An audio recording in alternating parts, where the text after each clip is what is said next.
Yesterday game was horrendous, bro. I mean, it was bad. I mean, this one might be one for the ages, bro. I can't even lie. The referees just exposed their hand so bad, bro. I mean, they just didn't care no more. They didn't care. The world was watching how bad the cause was. They didn't care at all. They was going to get their issue off against the Fever no matter what. And I'm here to tell you, that's exactly what went down, bro. I mean, they got their issue off in a major way, bro. I mean, there was countless of times I could literally look at the screen and know that was a foul. What if I told you the real game changer in the WNBA isn't an athlete? It's a ref with a grudge and a whistle that's practically on fire. Strap in, because we've found footage so outrageous it makes reality TV look tame.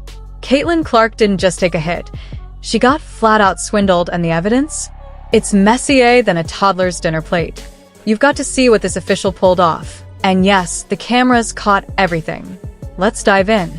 So lads, today the referees gave the report on the situation, and it's even worse. It's even worse than I imagined, and it was pretty grim. Like, it was a pretty grim overall, it was a pretty grim overall. Watching the WNBA and seeing how things are run, seeing how things are done, and after you've seen what it looks like to get it right, and you come in and see something looking really wrong, you're going to call it out. It is what it is. You're going to be critical of players. If they do something shady or classless, you're going to call that out. And there goes the whistle again. Not for a foul, not for a travel, but apparently for the crime of simply being Caitlin Clark. Let's be real. This isn't basketball anymore. It's starting to feel like a low-budget soap opera where the refs are playing the role of over-the-top villains. Between the no calls, the invisible fouls, and the oops, didn't catch that face shot, WNBA officiating has gone from rule enforcement to full-blown chaos mode, like gremlins in stripes with a flair for drama. I wanted to share with you guys an article that I found that honestly gives us so much insight into the WNBA referees, how they are hired, how much they make, and there's one section that really stood out to me, and they break down essentially why they are making the calls that they make, and they also talk about the influx of new fans flooding to the WNBA. They talk about Caitlin Clark a little bit. This article to me was really telling. It actually came out in January, but it was published by SB Nation, and it's entitled How WNBA Referees Are Scouted, Trained, and Held Accountable. Fans aren't confused anymore. They're just worn out. This isn't dramatic tension. It's sabotage playing out in slow motion. Questionable officiating isn't just ruining the flow of the game. It's sucking the life out of a league that's supposed to be building momentum. People tune in expecting real competition, not an improv show where the refs make up the plot. It's like watching a baking competition where the judges unplug the oven mid-bake and then blame the contestant. And Caitlin Clark?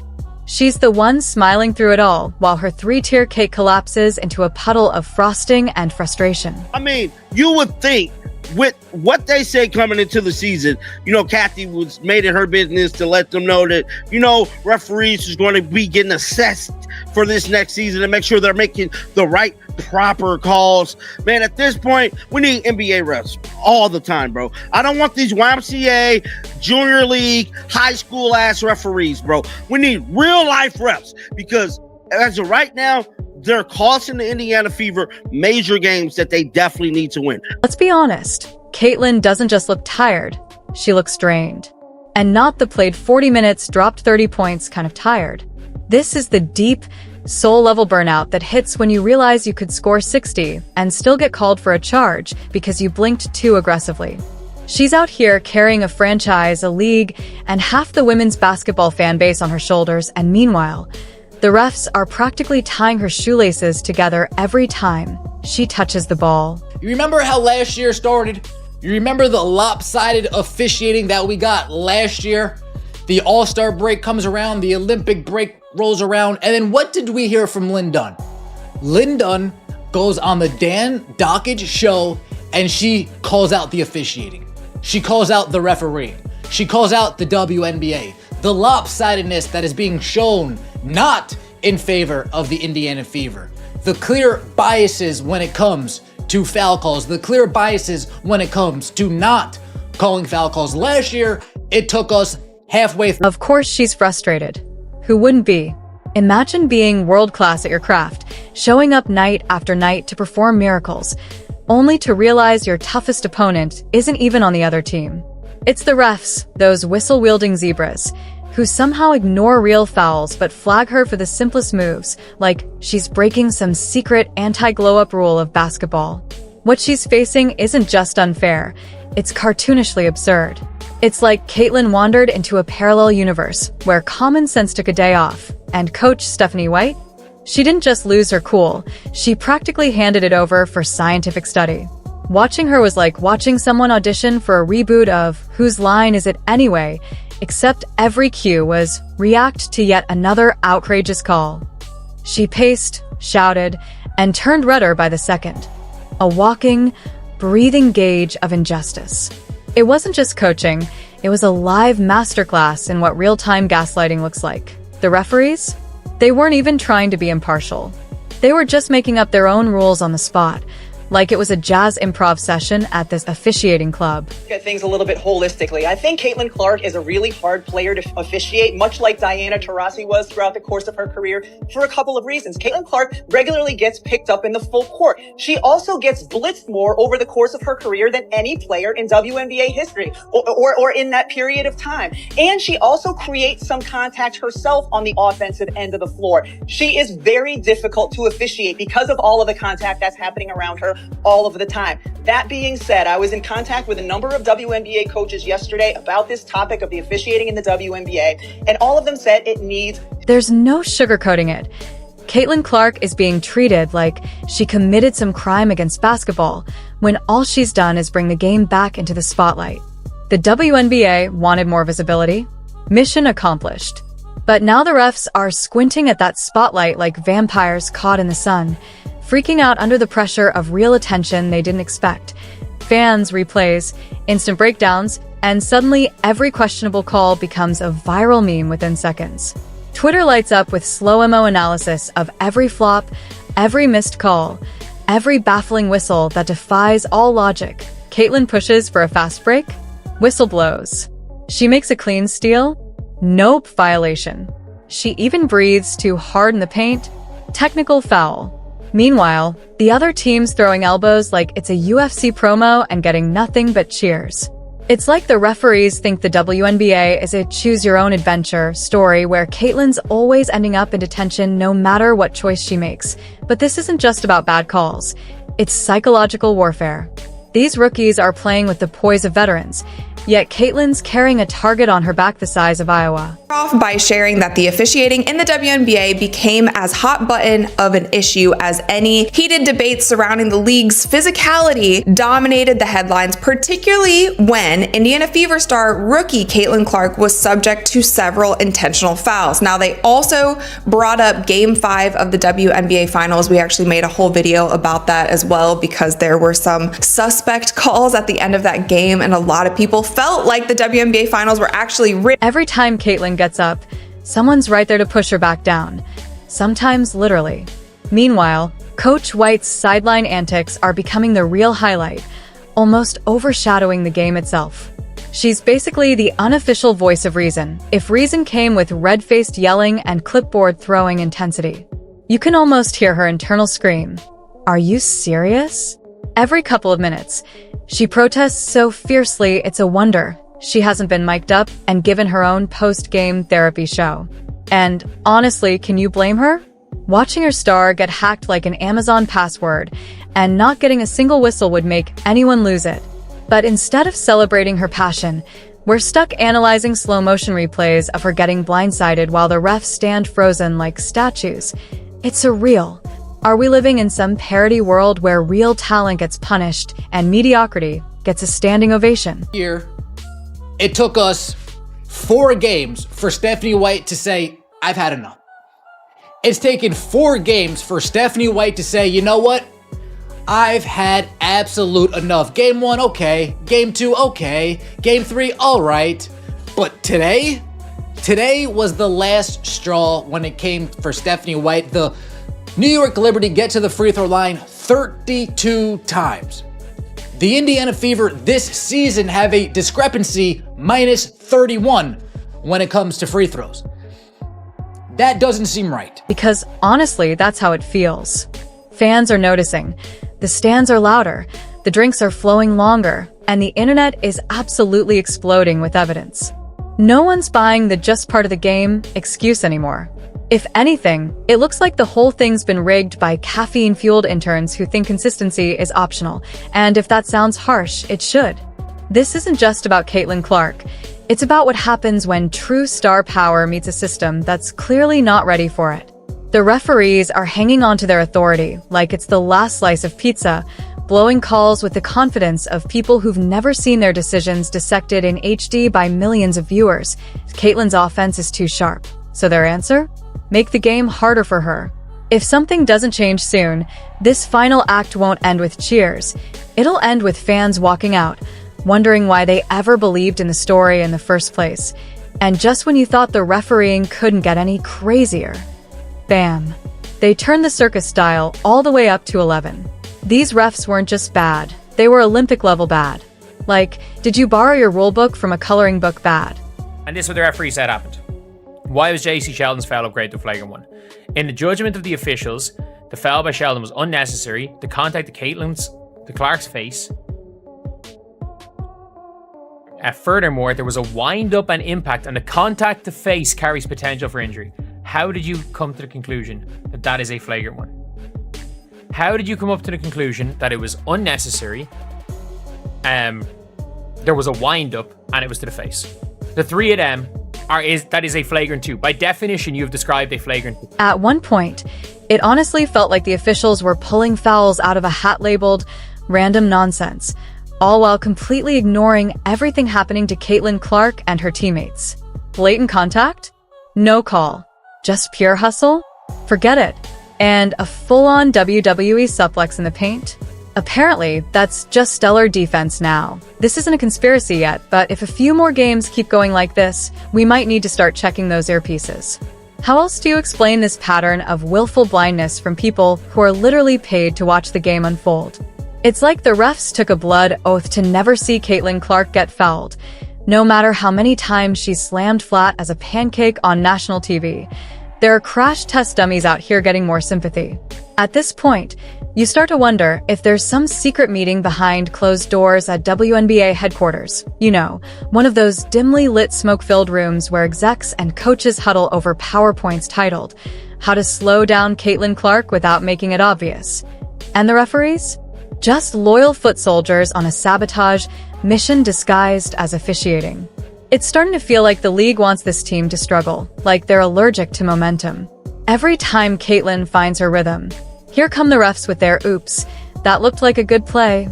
Better ruin it energy. The WNBA refs are the worst. They really are the worst. We got to unpaint these narratives. They all have heart. All the mannerisms in basketball are the same. This is going to be the same. Doesn't matter your color, your race, or your religion. That means I shot in your face. This means I'm clapping, I'm excited. How do you make basketball mannerisms about race? Make it make sense. Sometimes we might even push the ref. I'm in the heat of the moment. I'm not a bad person. Wait, hold up, wait. You be pushing refs, Angel? I ain't never pushed them, but I've gotten in their face. You know what I'm saying? 'Cause, you know. Even when you watch the MNBA, I would pray for, and Scott Foster sucks, but I would pray for a Scott Foster in the WNBA. Some of these women's refs, I don't know if you feel this way, Angel, but they have a... Meanwhile, players on other teams are out here breakdancing on defense and somehow getting rewarded with free throws. It's a complete circus, and everyone's in on the joke, except for the ones actually trying to play basketball. And in the middle of all this chaos, guess who's nowhere to be found? The commissioner. Yep, the legendary silent lady in charge. You get a quicker response from a magic 8-ball than from her office. Players get hit, fans explode, commentators rage, and she stays radio silent. You could scream into the void and get more feedback than from her weekly press appearances. Try finding a public comment from her, go ahead. You'll have better luck spotting Bigfoot wearing a referee's jersey. The only thing consistent about her leadership? How consistently absent it is. Days pass, scandals pile up, questionable calls dominate headlines, and she's apparently stuck in a coma made of apathy and beige emails. You'd think she's running the league from a treehouse with zero Wi-Fi. Penalties take longer than a sloth with a clipboard. Fines only come after a week-long nap and a spiritual journey. She reacts to basketball crises like a tortoise confronted by a house fire, slow, confused, and somehow heading the wrong way. I've said it before and I will say it again. The WNBA as an organization is insufferable, and you would be hard-pressed to find another organization that is as committed to self-imploding as the WNBA. There is no place in basketball for somebody to be poked in the eye, and then they're saying Caitlin Clark is flopping. In what world is she flopping? Oh, she flailed and she fell over. For crying out loud, that girl, JC Sheldon, should have been kicked out of the game. She should have received a flagrant 2. There's no reason why you need to poke somebody. Listen, I get it. She's playing her hard. She's guarding her. It's basketball. Aside from the viewership and the recordship and the media, it's just a basketball game. I totally get that. There's no place in basketball for like that. These WNBA refs need to figure. At this point, you half expect her to walk into a press conference and ask which team Caitlin Clark even plays for. That's how disconnected she seems from everything happening in her own league. And let's talk about this so-called leadership, if you can call it that. She's got the charisma of a parking meter and the urgency of a screensaver. There's no backbone, no voice, no accountability. When coaches lose their minds over blatantly rigged officiating, when fans demand answers, when viral clips show Caitlin getting tackled while refs casually polish their nails, what do we hear from the commissioner? Crickets. Actual live crickets. You might as well file the incident reports because it's gotten that at this point. You don't even expect her to lead anymore. You just hope she knows there's a season going on. Maybe she's waiting for a carrier pigeon to deliver the game results. Maybe she's drafting a 5-year plan that starts with Googling, "What is basketball?" Or maybe, just maybe, she's been told explicitly not to rock the already wobbly WNBA boat, but let's call it what it is. She needs to be out, immediately, yesterday if possible. Her job is to grow the league, protect the players, and uphold the sport's integrity. Instead, she's like a bad extra in a courtroom drama, there but barely and always flipping to the wrong page.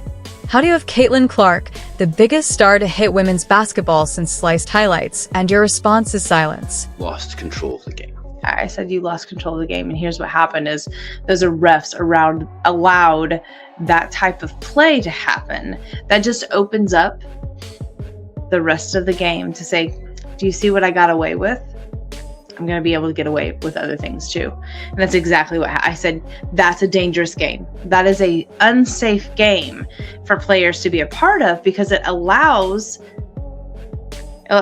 for the other team to make some really nasty, That's the leadership equivalent of putting Beyonce on hold. Meanwhile, the fans are losing it. The frustration is real. Every game feels like another episode in the ongoing referee rebellion saga. And the commissioner's seat? It's colder than a Minnesota winter. Coaches scramble to control the damage. Players grit their teeth through the bias. And fans?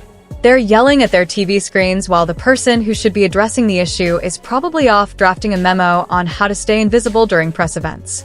She's basically the human version of the shrug emoji, but let's not overlook what this silence enables. By refusing to hold referees accountable and ignoring the obvious bias, the league is sending a clear message. Caitlin Clark, and by extension, her team, are fair game. Get hacked? Too bad. Get elbowed? Play through it. Get disrespected? Smile for the cameras and keep selling jerseys, because the league isn't here to protect her. It wants to use her fame, her following, her spark. But when it comes to standing up for her, speaking out, or defending her, that's a whole different story. With the increased attention this year, there's also been increased scrutiny about the quality of refereeing. Curious if there has been any conversation about whether it's referee pay, referee training, anything to ensure that is as good as it can be. Obviously, not every, they're humans. Looking at technology, basketball is a little more complex than tennis, for instance, around technology of officiating. So we're looking at a variety of different dimensions. I know it's a passionate issue. Every fan group, I love when I go into market and every fan group I meet with, they usually wait and ask it as the last question of the night, but they do ask about officiating, which Apparently, that's asking too much. And the longer this drags on, the more damage it does. Not just to Caitlin or her team, but to the league's entire credibility. People are watching closely. Fans are comparing notes. Clips are getting dissected frame by frame. This isn't 1998 anymore. Receipts are everywhere, and they're damning. If the league thinks it can gaslight an entire generation of basketball fans, it's in for a harsh reality check. The audience sees what's happening. They're not clueless. Maybe it's someone with a pulse, a Twitter account, and a calendar that actually keeps up with time. If this league wants to ride the wave of attention Caitlin Clark has sparked, it can't be led by folks who treat every controversy like a wrong number. The players deserve better. The fans demand better. And Caitlin Clark? She deserves nothing less.